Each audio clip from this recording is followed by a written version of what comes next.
Hello and a huge welcome back to my buddy Ryan Bailey. You know him very well. You just heard the intro. You've been listening to him on this show since the Scandal days, actually. And you know him from his pod. How you doing, Ryan?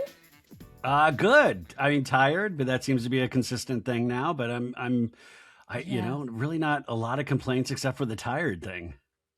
I know. And you know what? You are in the thick of it. Like, is Romy waking up for feeds during the night still? Yeah, I mean, we're in like sleep regression, so it's like it seems like an every hour kind of thing during the nights, and so we're starting to sleep train this week. So it should be another interesting adventure, but one we're excited to take. Oh my God. It'll be so worth it. You will be standing there like with your heart ripped out of your chest. We did some sleep training with one of ours, and it was like the instruction was something along the lines of like, you let them cry for 1 minute and then go in, or then it's like 2 minutes and then you it's go 5. in. Yeah. And then it's fun. But literally my second child is the most stubborn boy in the world. And this was happening at 2, and he's standing up in his cot and we could never get past the 1 minute. So at like 2 a.m., I'm standing in the hallway and I'm going back in after a minute. And then like the minute I left, he's screaming and jumping and oh my God, like Ryan. And the according to this plan, you have to say the same phrase every time. You're like, Mommy and Daddy love you. We're right here. And then you go out of the room.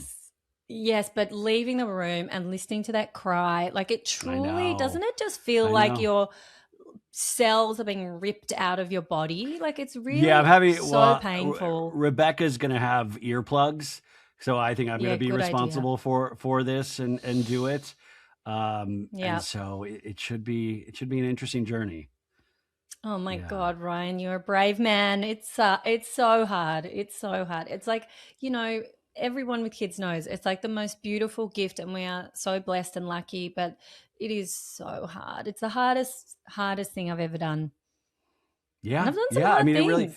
It's really hard that, I find then talking about reality TV, you care, but you don't, you're just like, figure it out, you guys. Come on, man, grow up. Like my actual, like I care about it, but I don't necessarily care about it in the same way that I did, say 6 months ago or something, so I'm sure that will come back. I mean, I'm still watching all of the things, but I respond to it a little differently of just like, what are we doing here, guys? Yes, that is so interesting. So your relationship to the shows is changing, or is it just that your priorities are?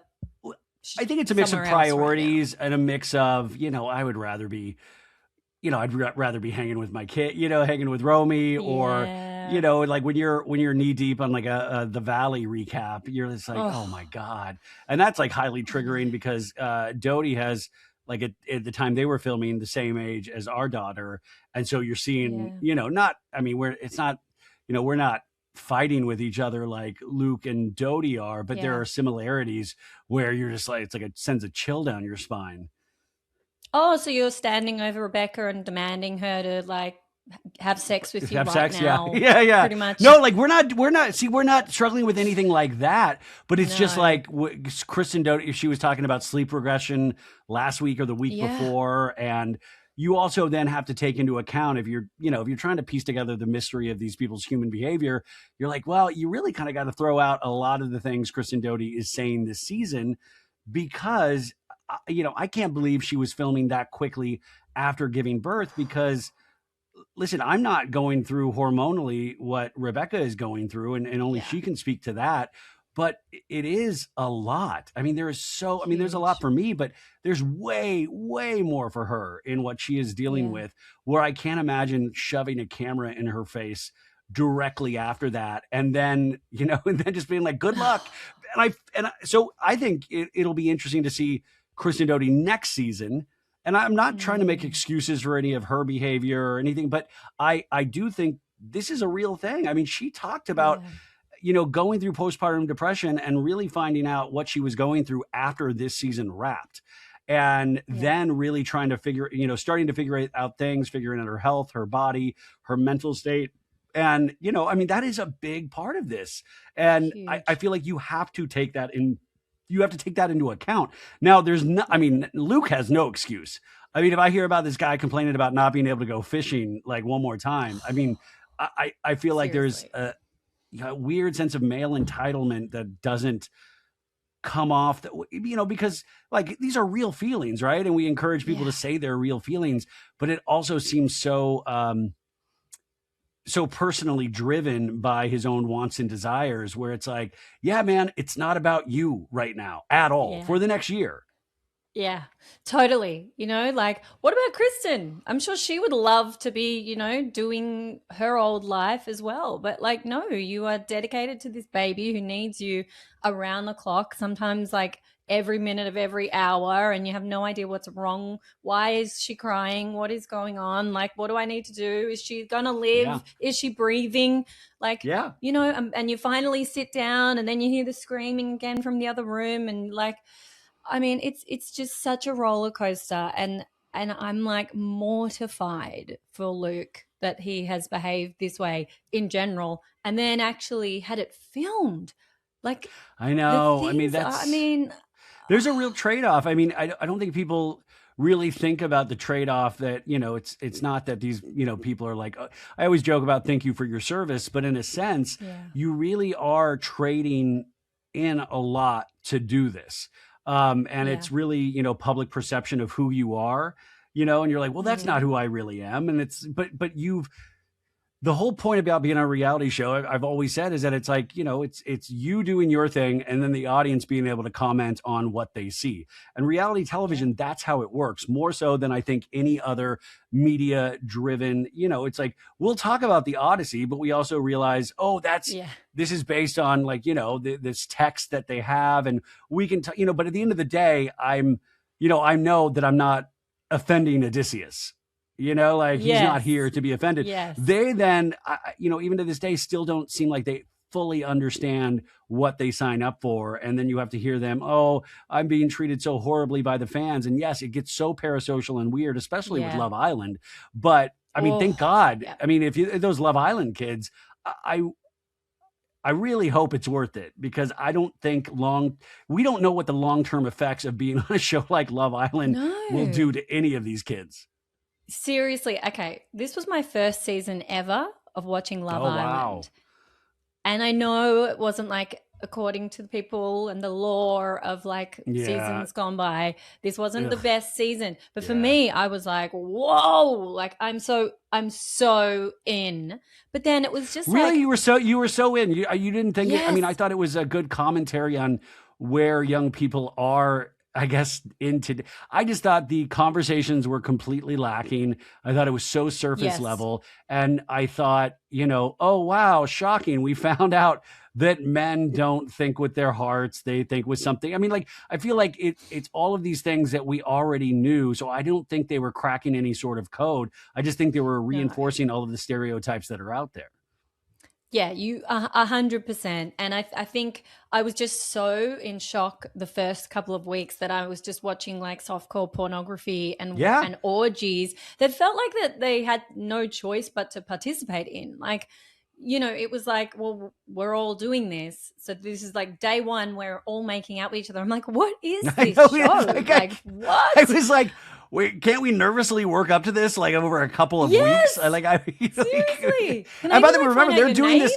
They're doing this pretty much completely sober. You can only have like one Yes. glass of like, and they used to let people drink on Love Island UK and stuff, and then that proved disastrous. And so then they cut Mm, it back to like I think one or two glasses. But I've had some of the cast on over the years, and the glasses they pour are just very tiny, so it's nothing. yeah. So they're doing all of this sober. Or imagine the girls that have to go in there and like give lap dances to all the guys and make. I mean, Yes. I and luckily, and I know this isn't typical, but like I'm starting to really show my age, in that I'm starting to be really prude, where I'm like, can we get somebody to cover up, please? This is getting uncomfortable. Yes. I don't Oh my I don't God, find this right. attractive. I mean, can we Yes. cover this up, please? Yes. Do you think it's in the contract that when their families come to meet them, the girls have to be just wearing the tiniest G strings possible? Like, That was so uncomfortable for me. They were like literally in G-strings the entire day as everybody's families came in fully dressed in normal clothes. Like what is this? Yeah, Is I it mean, age? well, Are we just old? but see, that's what I always, now that's the only thing that sucks about getting older, talking about all this stuff, is that I always have to factor in to everything I speak about now is like, oh, this could be my age. Because also, I was watching everybody online freak out about this season of Love Island and seemed like they were really filled with like love and passion for it.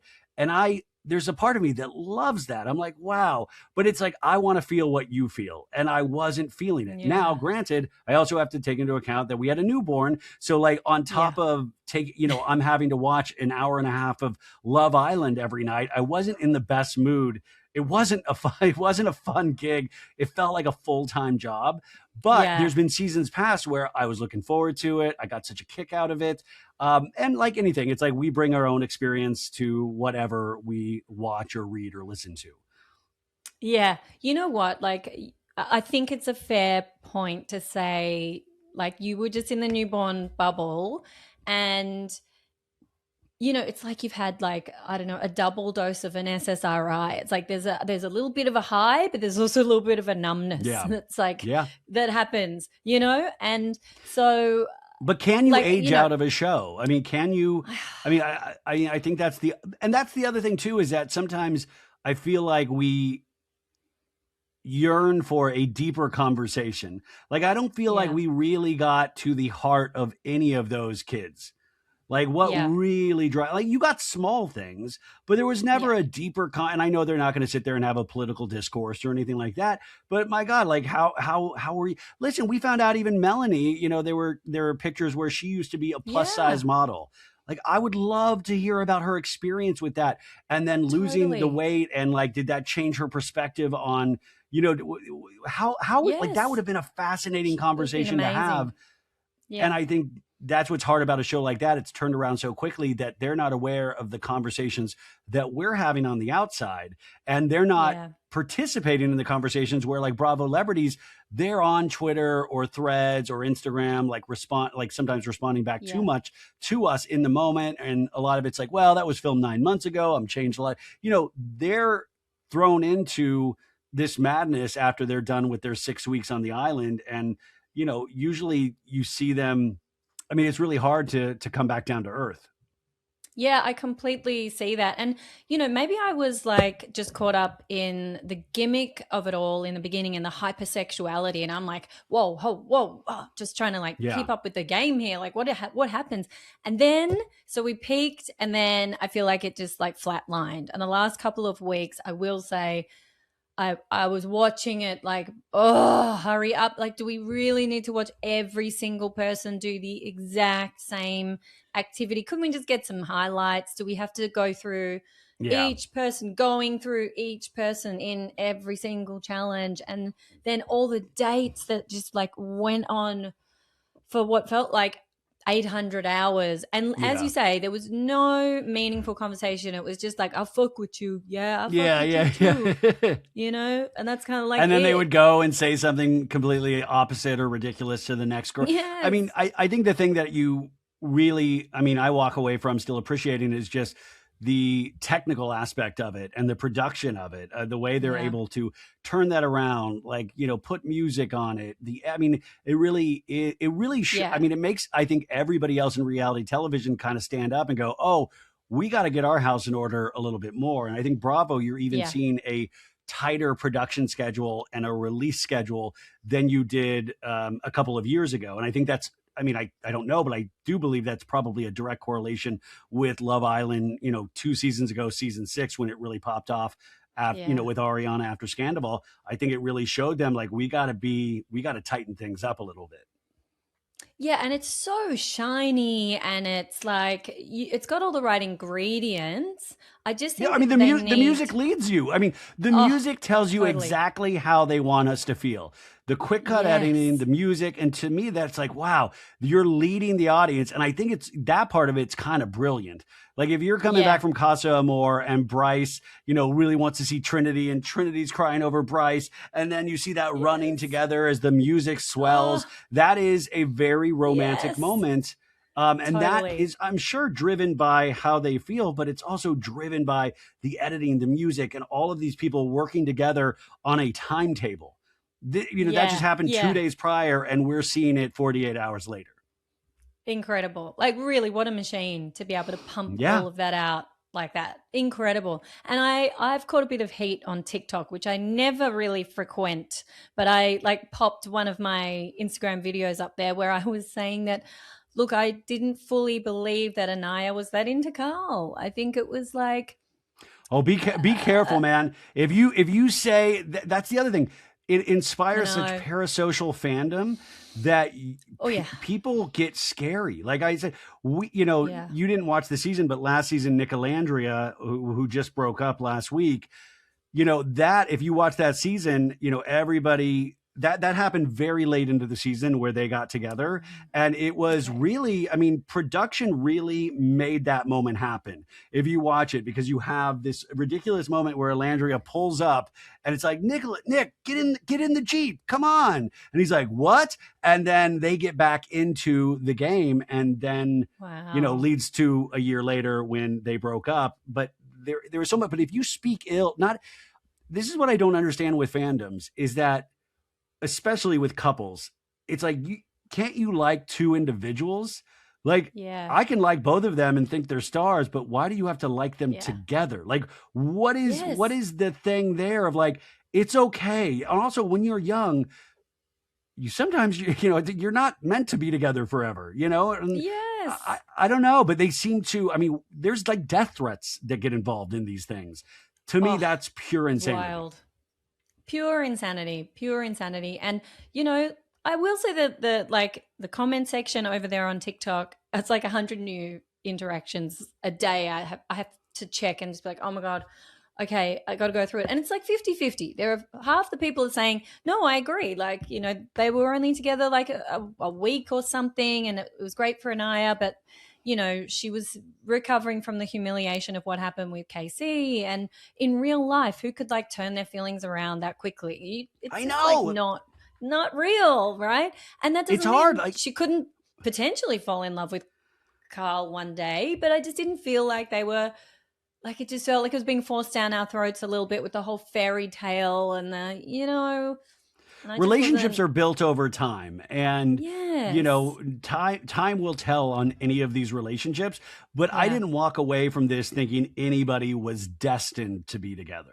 I mean, I think No. Bryce and Trinity are very cute together. I'm really, Yeah. they do seem to be genuinely into each other, but also imagine the pressure of any relationship, especially when it's new, and then you throw us, the audience, on top of that.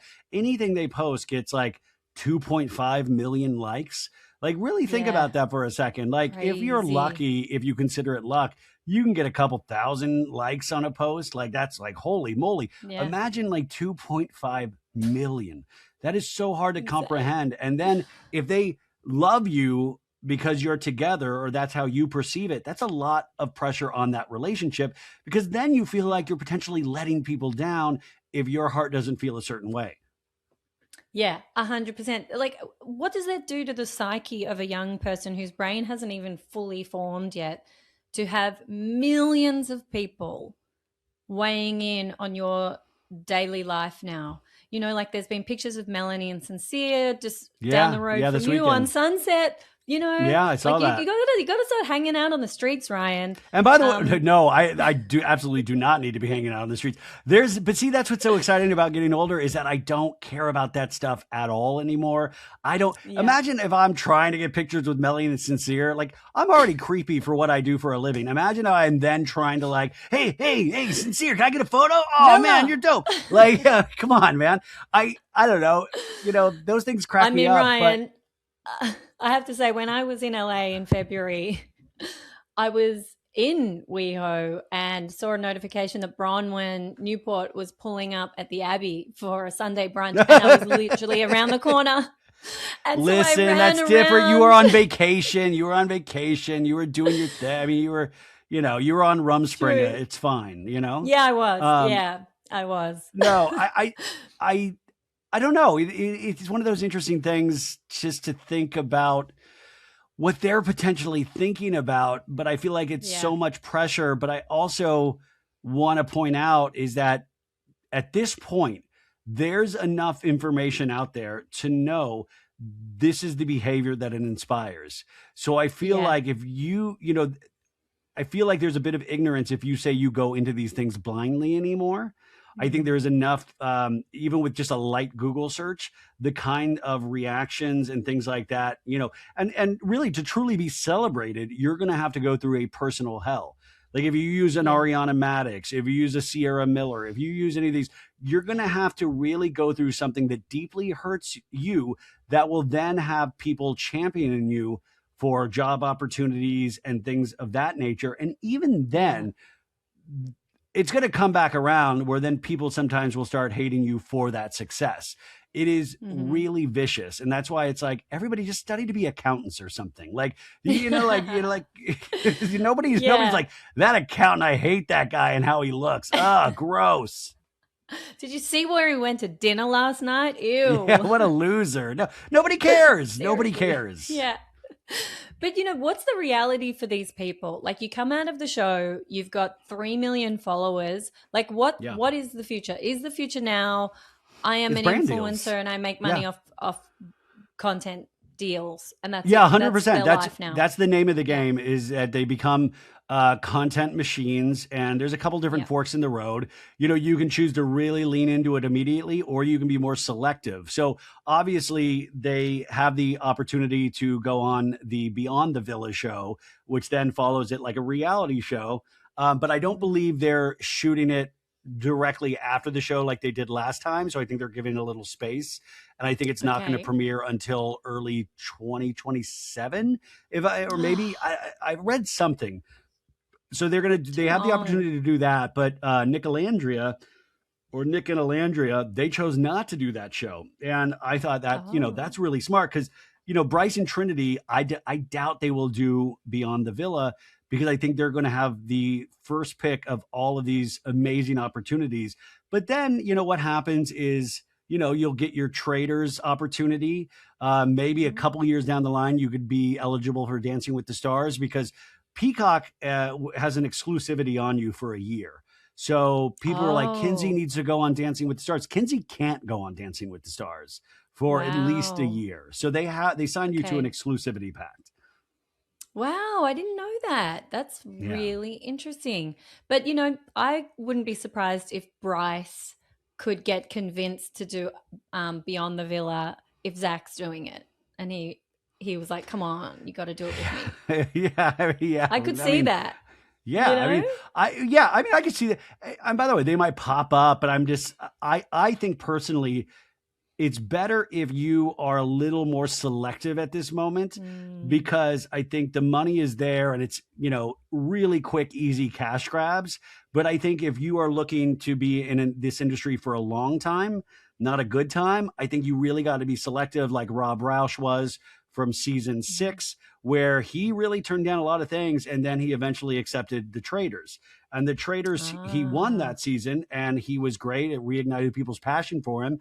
And I mean, it is funny that the award, the cash reward for this is $100,000 that you split. They're getting so much more in brand deals immediately. So it's like, there's no upside really into winning Love Island USA, because all you have to do is make an impact. And most of these, even the ones without that much personality, make an impact. So you're already getting money thrown at you right and left in this moment. I mean, it's really having the right people behind you. And like, do you want to act? Do you want to sing? Like Huda from last season, she's trying to be a pop artist. There's a lot of different things that, you're eligible for. But, eventually these people are all just going to start a podcast. I mean, right? Yeah. Although we've had a very good unedited version of their vocal abilities. I wouldn't think there's any singers coming out of this crew. You wouldn't think, but also the power of delusion is real. Like, it's like Countess Luann isn't the best singer out there. And she has a full-on career touring year in, year out now. Yeah. And you know what? I met Sonia Morgan here in Melbourne. She came and did her little Sonia on tour thing. yeah. And Ryan, I love her so much. And she was so lovely to like chat with. But the performance, like, Yeah. it was a bit uncomfortable. It was like really In trying what to way? just do I a mean, few was moves. she It was like, was there too many drinks imbibed or? no, she wasn't drinking. She told us she was like intentionally, she was having alcohol-free champagne, but it was like she had one of those benchwood chairs, those wooden, like a chair you would see in a cabaret show, right? Okay. And she just kind of like tried to do a few kind of like moves, and Yeah. and honestly, it was like, if you're watching this on YouTube, it was just like getting herself, into a position and then just like sticking her arm out, like, yay. And then like going to the other side and kicking up a leg and like, wee. And then she like tripped over something going around the back to try and like go upside down on the chair with the two guys like there to catch her. And it was just like, but it was a well, bit may I rough. argue? But may I argue in that capacity? For me, that's what I'm there to see. I'm there to see a Sonia Morgan do those kind of moves. I Yeah. think when it comes to Bravo celebrities and most reality stars, I'm not there to get a performance that blows me away spiritually and Yeah. mentally. I'm there Yeah. to have a laugh, to not at their expense, but to laugh at the hysteria that we've built up around these.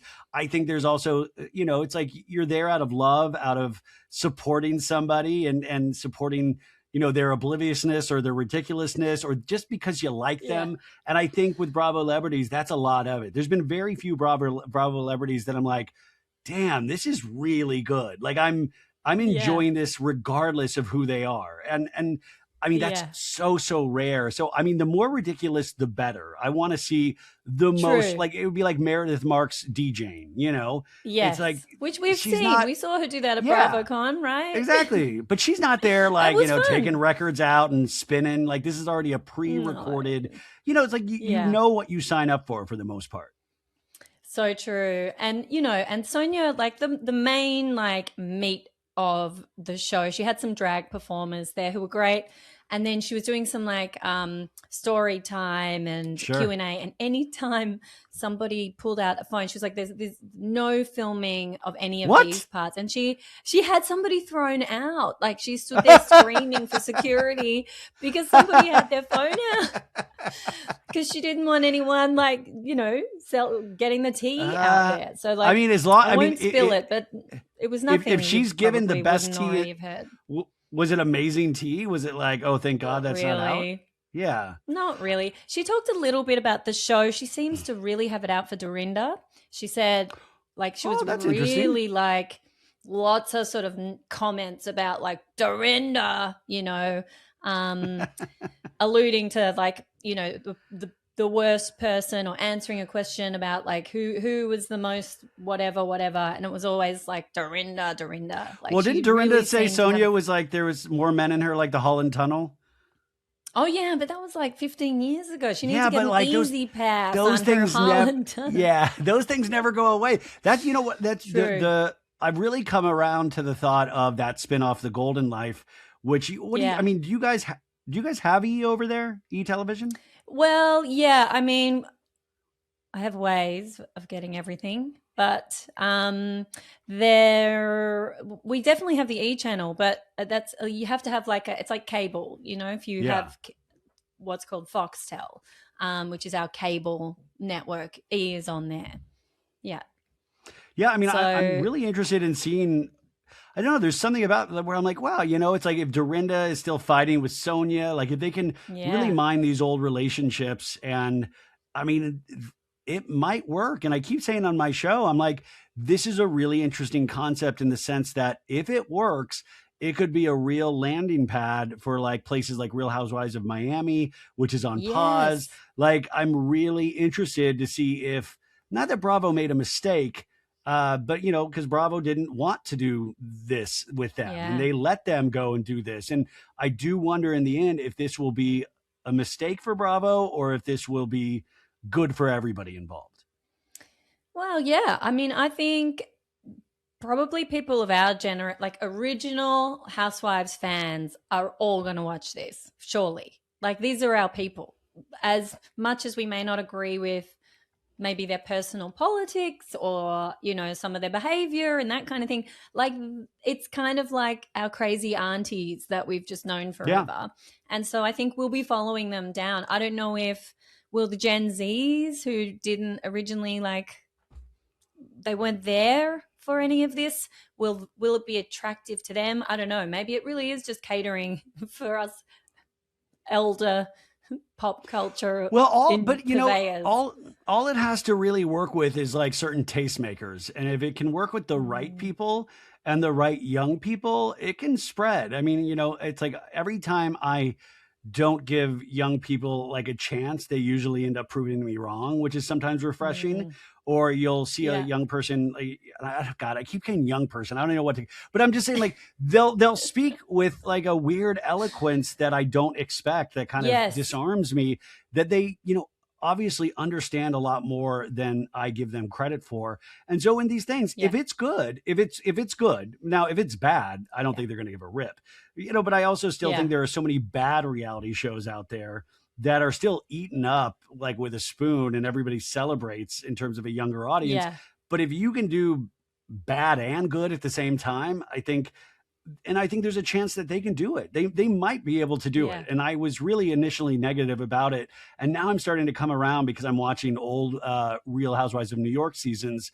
And I just think there truly Yes. was a really weird magic around that group of ladies. And Yeah. I think you have to get to a point where people miss you. And I think we might be at that point with some of these ladies. Oh, 100%. And it's, you know, we've talked about this before. I loved the Ultimate Girls Trip that almost no one watched, of Yeah. that crew of New York, and the addition of Kristen Takeman. At first I was like, Kristen, like really? Yeah. And it was like the perfect victim for Dorinda to feed on. And, you know, she held her own. And I thought it was such an excellent dynamic between them all. It was the, you know, the weirdness of the Ramona and the Sonia and the like the Luann of it all. And like Yeah. it was just and Kelly, like it was just so good. I loved it. I would have had 10 seasons of that. So Well, I feel like that magic could be there.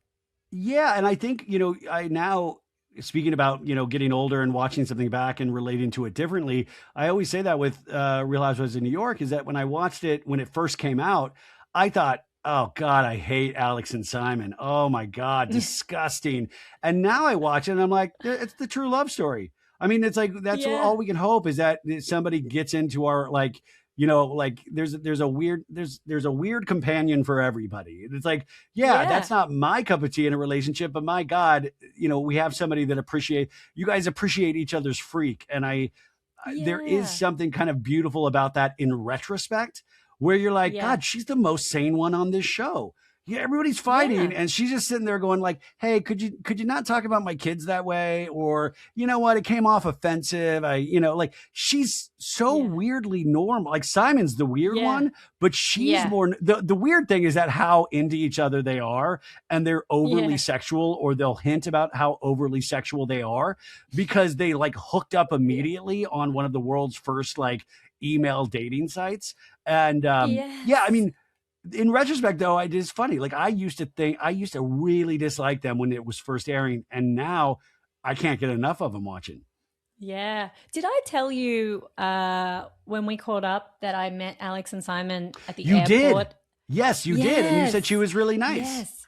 So lovely. He was to be fair, they'd just gotten off a flight from the US and it was outside the bathrooms. Like I was waiting to go into a big toilet with all my kids, and then they just came walking past me. I was like, oh my God, it's Alex and Simon.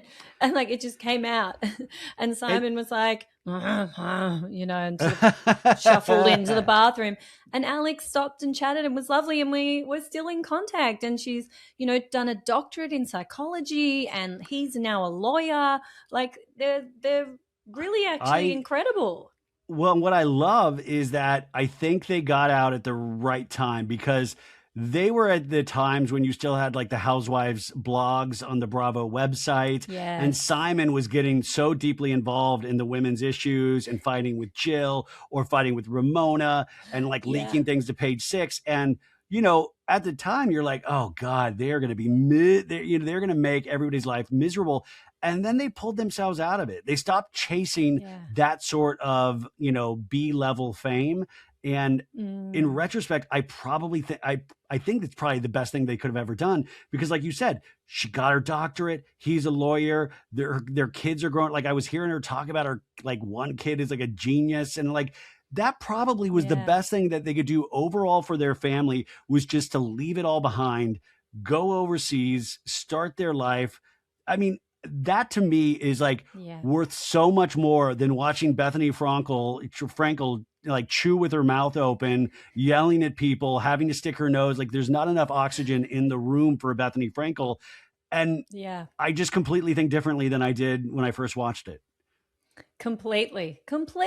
And I just think, those were the gold, like it's aptly named. They were the golden years of Bravo because, it is different now. We know that. We've talked about that. But also what you said something interesting is having to also then, and I think about this, I think every week, politically here, especially in the States, it's very charged. I mean, I'm sure it's charged everywhere, but I think especially here.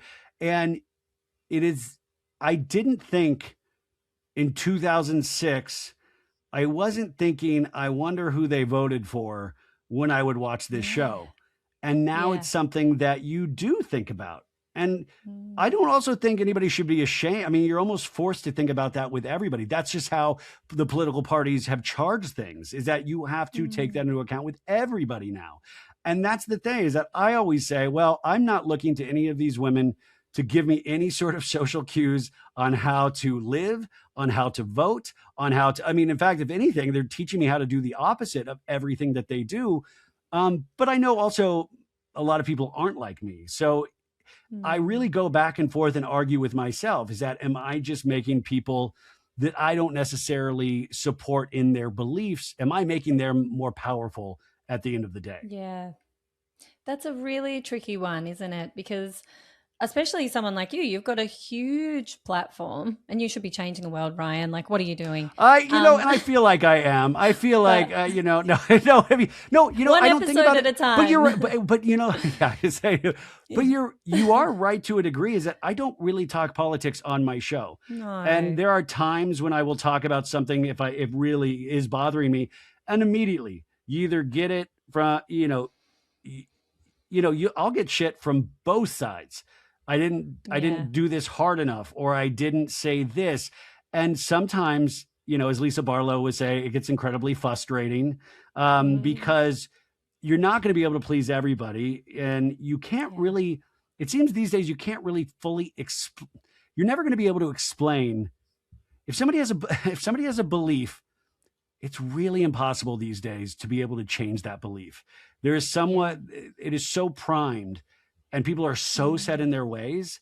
I go back and forth with myself, is that if you listen to a recap, I usually try to give you, both sides of it. Even if I don't like them, if I think they're morally repugnant, I'm like, or even with like Luke, where I'm like, I'm not acting like this at all, but this is what maybe he's thinking.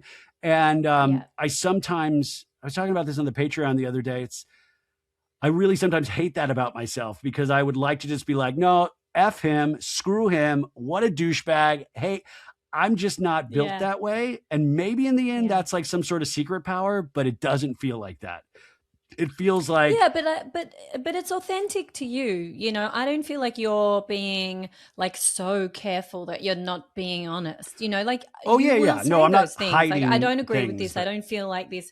But also, like, it's the dissection of the human behavior behind it all. Like, this is not just like, there are some podcasts that just want to, have their strong opinions about things, and like that's the full stop at the end of the conversation.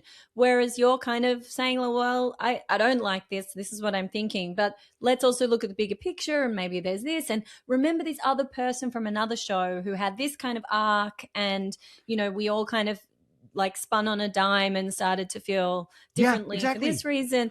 Like, I think it's great. I think it's great. I don't think. But at the end of the day, too, is that yes, more often than not, you really can't change people, or you're not going to change a great deal. But I will say, like that example I just said, you do change over the years. You do change your opinion on things. You look at things differently. You live a life. You might, like you've now probably lost somebody that you was near and dear to you. You might have had a kid that's given you a different perspective on life. You've loved, you've lost, you've laughed, you've cried. Those are all experiences that are built up over decades. And I'm sorry, each one of those things are going to make you feel differently. I think one of the greatest gifts that was given to me that never felt like a gift or like, but like was being raised with my best friend who was a gay man. I didn't know he was a gay man at the time. I was with him through a coming out process, but even that shaped me in such a way where it never was a thing. It never was weird. It never was. It was like, it's my best friend. And like my taste was derived from his taste. And thank God, because he had the best taste in the world. Like how amazing. Like I always consider that what a gift, because it opened myself up to things that I would have never listened to, never seen, never, like how amazing was that? But a lot of people, they don't have that experience. They don't get to be around people that are different than them to be able to show that we have things that are more in common than we have things that are more that like set us apart.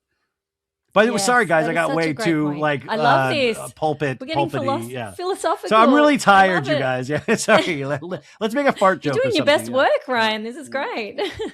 Yeah. No, but I think these are really interesting points because, as you said, like the world is divided at the moment. It feels very binary. You're either this or you're that. And people have, more power to kind of use their voices in good and bad ways now. And so I think it's worth having these discussions because, maybe there is also space for this to exist where it's just like, hey, I don't agree with this behavior or this relationship dynamic or this political perspective or whatever it is, but I'm still going to comment on it and I'm still going to enjoy the show or hate watch the show or whatever it is. And, the shows aren't stopping no matter what we think about these people. Like, couldn't it inspire? Couldn't it inspire conversation? I think that's the deal, is that most of our conversation now takes place behind keyboards.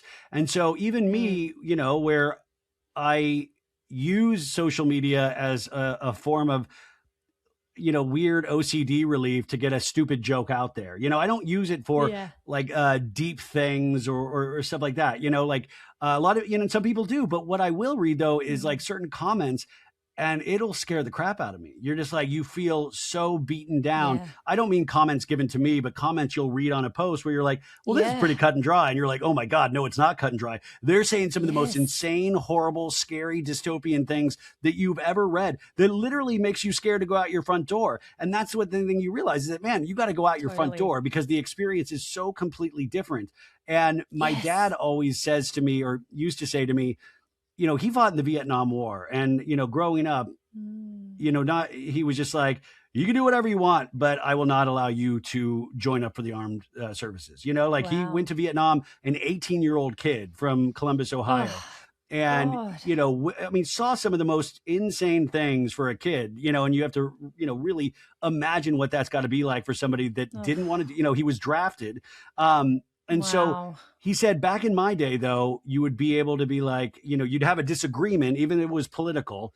And he'd be like, I don't agree with you, but I will listen and I'll respect your opinion. And now he says, what it seems like it's turned out is like, I don't agree with you and fuck you. Like, that's what it's turned into nowadays. There is no respect. There is no listening. And I think that's the thing at the end of the day, because I don't have the answer, can be incredibly frustrating, as Lisa Barlow would say. Yeah. So frustrating. It's frustrating. Right. Oh my God. Oh my God. It's so frustrating. Oh my God. Lisa Barlow followed me a couple months ago. John Barlow, I think John Barlow, her husband, made her follow me. I didn't ask. God, John is and all of a sudden, sweet. Lisa, it was because John Barlow, what a sweetheart. He will check in from time to time about our baby. And that is so lovely. Very nice. Very, But even then you're like, well, God, he's good people. And then it's hard though, because then the next season comes around and Lisa Barlow is going to do something insane. And then I'll be like, I've got to I've got to cut her a little break, like it's what do you really... think about her photoshopping John's face onto a No, black guy's body? I think that was, no, I don't know if the people know what you're talking about, but well, it is funny, you guys, because so Angie Katzendavis and her husband separated, and then Whitney and her husband separated from Salt Lake. And Lisa Barlow posted a photo of John holding a bottle of Vita tequila and Lisa wrapped around, his midsection. But it looks like that his hand is a black man's hand. But I think it's just the lighting in it. I don't think, because think about the Vita tequila bottle. Was there a black man holding a Vita tequila bottle that Lisa found and just photoshopped John's face onto it? I think it was just bad lighting. Ryan, we live in the world of AI. Lighting. You can put in ChatGPT, make a loving picture of me and John holding a Vita tequila bottle to throw in the faces of all my really frustrating castmates. I will say it's insane. All the housewives use AI. All the housewives use AI. Yeah. They all have ChatGPT on their phones. Wilson. Oh, it's not even like the young kids using this stuff. It is your parents. It is, and they're using it for the stupidest thing. I'm not going to be able to cup of water one day because somebody wanted to act like they were at Taylor Swift's wedding. Like, that's how it is. I saw so many bad AI photos of like, hey, I was invited to Taylor's wedding. And it was all people in their 60s. What about good old Photoshop? Like, can't you, or in Canva? No, but you know what? I respect Photoshop. I respect photo, because then you're actually teaching yourself a skill. There is something about that. Like Maritza makes my show images, and like she's always used all of those things. And now it's like, I'm sure we could just throw it into ChatGPT or one of those things. And like, but no, there's like there's an art to it. Even being as silly and stupid as we are on my show, I still think there is a certain overall art to it. And maybe that's why eventually I'll get left in the dust. But there is something of like, I don't want to just give everything to a machine. I think it's helpful. I think there are helpful things. I think it can help like give you ideas for like certain clips on your show or something like that. Or it gives you a starting point, but not very much past that.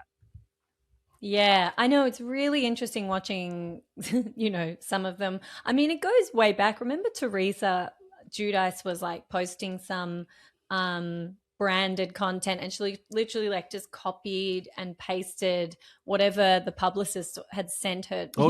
Post this, but left the post this in there. They just copy and pasted. Yeah. It's great. And so I think you can see when people are doing that from ChatGPT. Like, I think we're all now aware enough that we can see when people are doing it. So it's at what point you'll see it online. It'll be like the 10 ways that I got abs. And then it'll just be so they can put 10 different tweets. It's like, that's how ChatGPT works. Or they'll put dashes in it, or you'll be like, there's why long are you dashes. It's you know it immediately. Like, are you so lazy that you can't even go in and change the dash to a short one with a couple of spaces either side? But the psychosis is it feels like psychosis though, because they don't feel that way. They feel like they are genuinely being creative in the moment of typing in a command on an AI chatbot. Like, they feel like they're like, no, I'm being creative right now. And that's the part that scares me. They don't feel like they're cutting the line or cutting steps. They feel like, oh, this is creativity. And that's the part that scares me, because the average viewer, they're not sitting there usually caring about AI or thing. Like, they just want to be entertained, or, and I think sometimes being in this so long, you'll see those, or I'll see even like, my fellow creators, when they do that, I just always kind of just like, oh man, what a bummer, because it'd be so easy to do the same. I don't know. I would rather learn how to do it, learn a skill while you're being stupid. I mean, I have to say, like, I've played around with ChatGPT and I actually feel my brain stop working. So I don't actually think it increases creativity. Like, I could be like, give me the next idea for my next book. And knowing what you know about me, like, give me 5 like great ideas. And it'll give me 5 great ideas, and I start reading them. I'm like, oh, that could be good. Or that could be good. Let's dive into this one a bit more. And then let's dive into this a bit more. And then it's like I've got pages and pages and pages of information and ideas and dot points, and like it's literally like a glaze comes over and my brain just stops engaging. And I'm it's not gotta like, come great, from you. now I'm gonna go. Yes. If it doesn't Totally. come from you, and I Totally. feel like the audience can usually pick up on something genuine, like Yeah. that's what I even like, because a lot of people will be like, oh, how do you do a podcast, or how do you do it? You can start off copying somebody, sure. Like if that gets you in, Yeah. if that gets you just to do it, fine. But eventually you're gonna have to come to a fork in the road where it's like, what is your take? What is your take? Yeah. It can't be the Watch What Crappens guys takes. It can't be, Yeah. Yana's take. It can't be my take. It's got to be your take. Whether people Yeah. agree or disagree with that. And also there's an argument to be made for rage baiters of like, I'm just going with Yes. the take that's going to get me the most people like in a rage that'll comment and give me interactions for the algorithm. Yeah. There's that you have to look out for too. But eventually you're going to have something that comes from you that I'm going to feel like, oh, that is uniquely this person. It is uniquely Yes. that person. And I feel like you can really sense that immediately. It's the same thing with reality TV. It's like one of my big judges, like, is there some, I'm interested in watching House of Stassi Schroeder's spinoff that Mm. premieres this week. Um, because I want to know, and I think I'll know fairly quickly if there's any sort of sense of realness to it, or if it's one of those Yeah. cookie cutter spinoff things. Now, I think Yes. even if you don't like her, I think she's smart enough and is aware of the game enough that she is going to have some sort of realness in there. But that's the part I'm excited for. I know most people are just like, I'm just excited to see Stassi, and I hope she's horrible to people. I hope she's like what I remember. Like, but I'm kind of watching it just to be like, do I sense that there's a real person there? Yes. Yes, and I'm with you on that. Like I cannot get through something that just feels really fake now. I love what have I been like, obviously Rhode Island was so good Oh, for those reasons. It was so real and just so intense and it and shouldn't it have had been all that the good. no, and For I a had first no season interest in it when show, it had they no business being that good. yeah. No, and when they announced it, I think at BravoCon they did something about Yeah. it, and I was They, like, they, they "Meh, showed they showed a full what a-" trailer, and I remember thinking, oh Yeah. man, it's a lot of new people that I have to remember their names, Yes, and they all look and the same. This is I was like, weird. I know I'm gonna Yeah, watch it, but I don't. There's that Ashley girl from the Bachelor franchise, and yeah, I think we're very selective, and it's very hard. Think about how long it took you to come over and watch Love Island USA. yes. You didn't watch it last season. You didn't watch Seriously. the season before. You're like, finally, you know what? I'm going to watch this. And it takes a Yeah, while for people to be able to accept something new, whether it be an actual yeah, relationship in your real life or an actual TV show. I mean, I would love for yeah, to read studies on like what it takes in this day and age when you have every choice in the world. I mean, truly, I could watch a yeah. million different stories on TikTok right now. What is it going to take for me to watch a new show, advertising wise? Yes, What is going to get me in the door? Because there is so much yes. working against everything these days. Yeah, and what's getting you in the door with Stacy is you have a pre-existing relationship with her, Yeah, I mean, parasocially, you know? but that's and she's one of those people that, I mean, we were talking about Love Island, is Yeah, she was able to really spin off in a different lane. No, I mean, it's the same lane, but it's like a different, like she's considered more esteemed, even with all of the yeah. things. She got fired from Vanderpump Rules. She had like a series of Mhm. incidents, but I mean, I think they're going to talk about that on this reality show as well. But Okay. it's like, she's not Jax Taylor. She's not like, she's been able to make a very, very good living off of doing this. But you can't say the same for everybody in that OG Vanderpump Rules cast. No. No. In fact, word on the street is the Valley may not be coming back. Have your little I birdies saw, but been that's a blind, tweeting? that's a blind. So there was a Crazy Days and Nights blind that said this. I don't believe that Yeah. to be true, because in this moment, it's the second highest rated show on Bravo. I did say on Really? I did say on my recap this week, because I talked about this rumor. I said, listen, it would be funny if this rumor is true and they just decided it wasn't worth the headache to deal with all these Looney Tunes. They're like, you know what? Yeah. I don't want to deal with this cast. Like, that would be funny if Alex Baskin and 32 Flavors was like, you know what? I do not want to deal with any of these people anymore. But I don't Yeah. think that would come from Bravo. No, it is such a big Okay. cast that I do wonder how much everybody is getting paid, because usually the third season of a reality show is when you start to make real money. But I think it's got to be a little different with the Valley since there's so many people in this cast.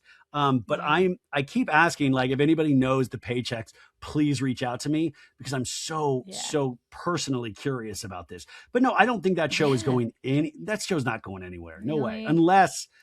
Unless they just decide it's not worth it, not worth the hassle. Like when you look at the two versions of the Valley, like you've got Persian style and you've got like OG Vanderpump. Like to me, they are so clearly like there's a winner and a loser. Like the Valley Persian style to me is such a good show, and it's got so much, I mean, pardon the pun, but flavor and spice, and the old relationships and the new people coming in, and the culture is right up front, and it's fresh and, you know, exciting, and I loved it. And I think that should go on. I want to see those stories develop. I want to know more about these people. Your interview with Sky turned my opinion around completely on her. I was like, oh my God, this. Well, yeah, it kind of, it turned my opinion a little bit around, but it's so funny. I was talking to Gigi. I was on a show with Gigi like a week and a half ago, and, you know, they're filming season 2 right now. Everybody seems like they still don't like Sky. Like, it seems like in the same kind of thing. But I will say for like the Valley Persian style, remember, like the Valley Persian style doesn't get nearly the ratings that the Valley does, nor does it need to. But it's always, you know, it's like, I sometimes think it's better to be a show with the wind on your sails where you're growing. You know, it's like, we already know what the Valley is. And, you know, I don't know how many new viewers are coming to the Valley season after season. I think it's pretty much, you know, maybe here or there, they'll have a bright spot depending on what happens that week. But the Valley Persian style is something people are still discovering. And I think there's really good word of mouth. And so it's really exciting to go into a season 2, because that's a great way to go, where you're not like a ratings like bonanza, but you did solid. And more importantly, you had solid relationships. And it goes with that, like, kind of our old thesis of like, if you show me like real couples and real relationships with real stakes, and it's not, besides Mercedes, Gigi, and Reza, people that haven't been on reality TV before, that's really interesting to me. You know, it's like the OGs were great, but I was really excited about all these new people, because you know, there's something that happens, like, you know, you get goosebumps when you actually see something real, when you're like, whoa, that's crazy.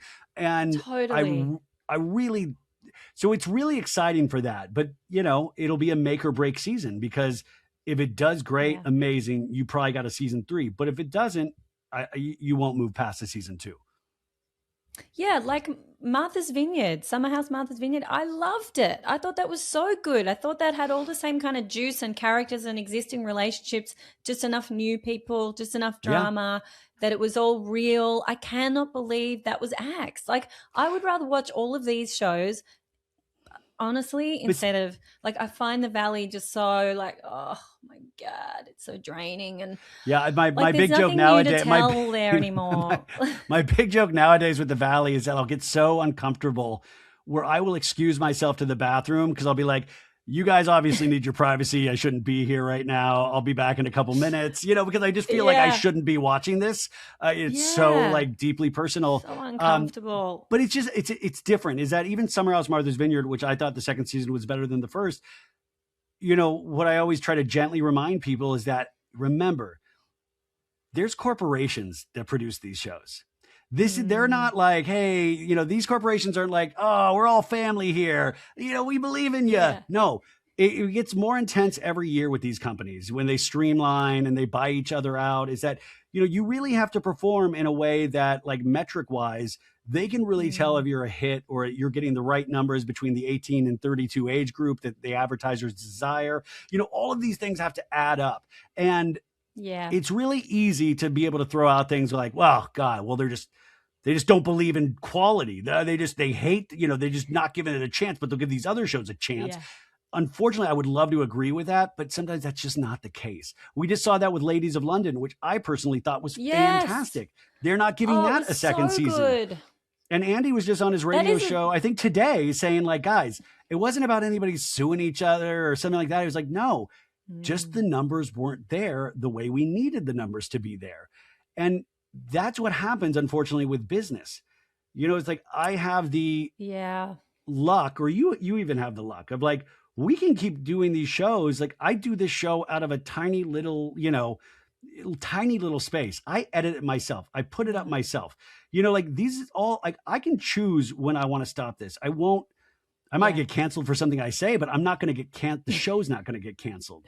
It's like a different, but they're different. Like they have these people that you do have to hit these numbers. They are selling, they want to make money.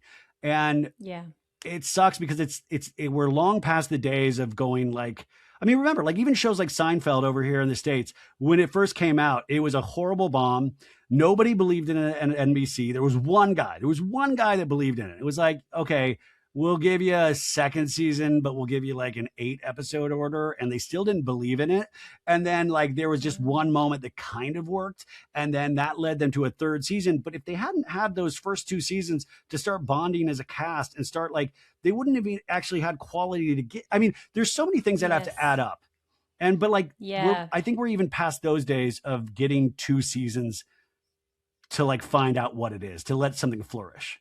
Because if you watch those, even like early Seinfeld's such a horrible actor. He got better over time, but in those first ones, you can literally see he's being blown like off the screen. Laughing in the corner. Like, I mean, or even think of like Will Smith in a Fresh Prince of Bel-Air. He used to mouth the other lines of the other actors because he would just memorize the entire script, and he wasn't an actor.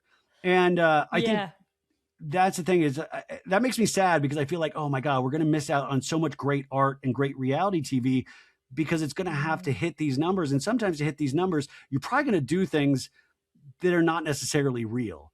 That, like, because you're going to try to juice the audience. And, even Summer House is like, coming off this amazing ratings juggernaut because of this scandal.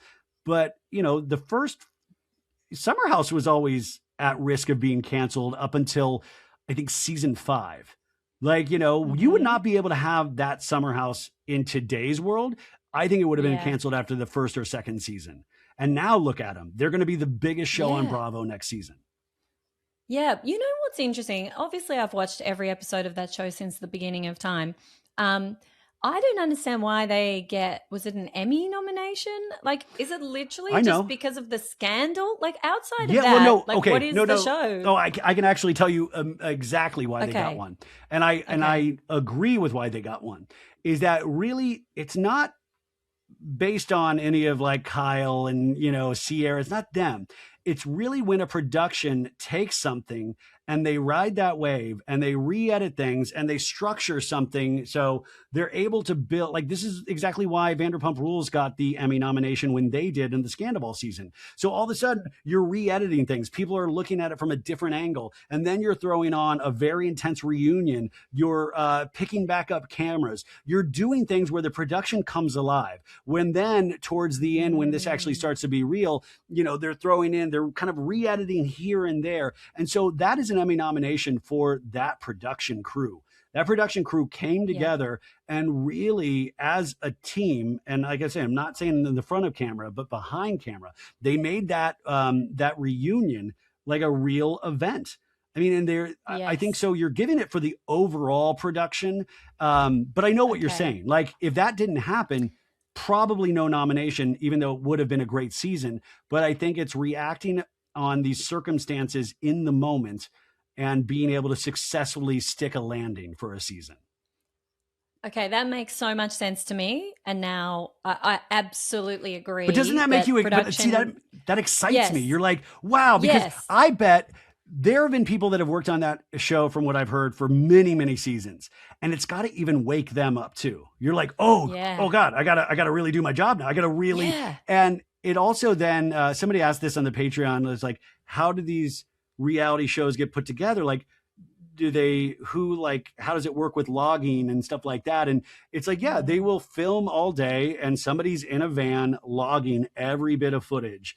and Yeah. it's called a beat sheet. A beat sheet. The beat sheet will go to all of the producers, some people that are in charge of production over at Bravo. If Andy Cohen's a producer on it, it'll go to Andy as well, and it'll be like, this is everything that happened.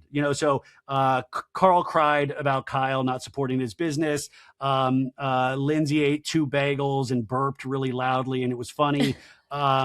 Amanda didn't come out of her bedroom and then snuck a joint in the back. So they'll write all of these things that happened. And then the producers will be like, okay, I like this. I like this. I like this. I would love to get more on if Lindsay's having stomach issues. So let's follow that for the rest of the weekend and see if there's anything there.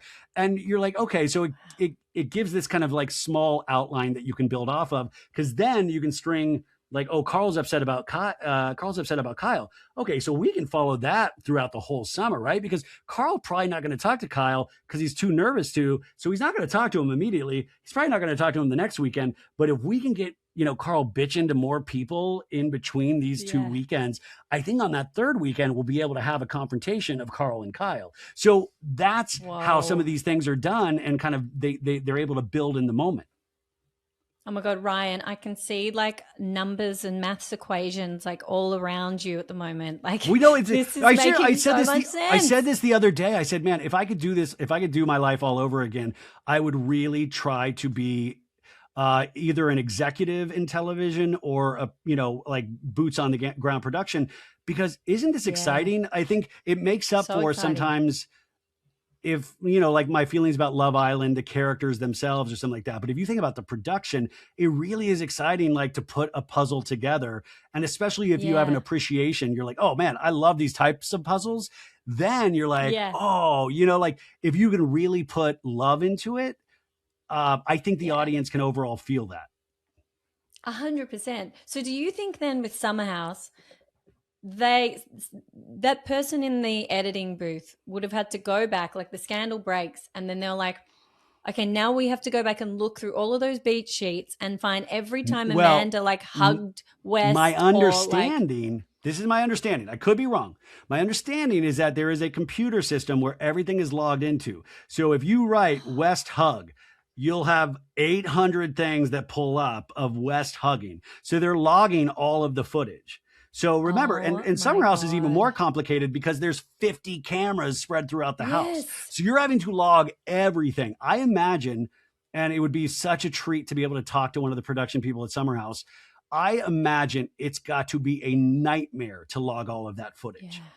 It's got to be a real nightmare. But that's my belief. I could be wrong, but my understanding is that now the technology is there where if you log that footage, you can look up certain keywords. Wow. So this makes so much sense, why the lead time is what it is on a show like that, because they've got those 50 cameras. They need to dissect 48 hours of footage each week, and then maybe a couple of hours. Yeah, but think about it. 12 hours here and there. Love Island has more cameras than Summer House, and they're doing it in the moment. I mean, so in a sense, but Love Island is also not pressured with, like I said, the intense conversations. They're not having conversations about race on Love Island USA, even though they probably should. I mean, they touched on it. But I'm saying like a little bit. Really like the kind of conversations about colorism that we've had on Bravo shows, or what Sierra felt like, getting played by a white man and people in the DMs, that was something that, I'm a white guy. I've never experienced that. Yeah. That was new to me. And like, my God, it made so much sense of like, how does that not make Sierra furious, and then adds more stakes onto what eventually happened to Sierra. And also then it becomes even more insane when you think about Amanda being at the table for that conversation and being like, oh, I'm going to let Wes play in her face again because I'm going to screw him. Like that makes it even darker. That's where you're like, ooh, gross, Amanda and Wes. Gross. Yes. So gross. And, she went around to Sierra's side and like, it felt like a fake hug. She just wanted to be that's what we call performative. It is performative in nature. Amanda would accept all of the compliments, all of the ego boosts from Sierra and whoever would give it to her. But when it came down to it, Amanda could, she can't walk the walk. Yeah. Yep. So do you think that's it? It's goodbye, Amanda No, and I think Wes? we'll That see we're them. done? No, no, no. We'll see them on In the City season 2. I mean, if I was a reality Ugh. show producer, yeah, but you just saying makes me go, oh, there's something there. I mean, the Yeah, thing but is, do you we know got what to it get is? away It's from like, but if there's emotions, like if I can get you to feel an emotion, that is still something. Like not do you everything know is what it is happy go though? lucky.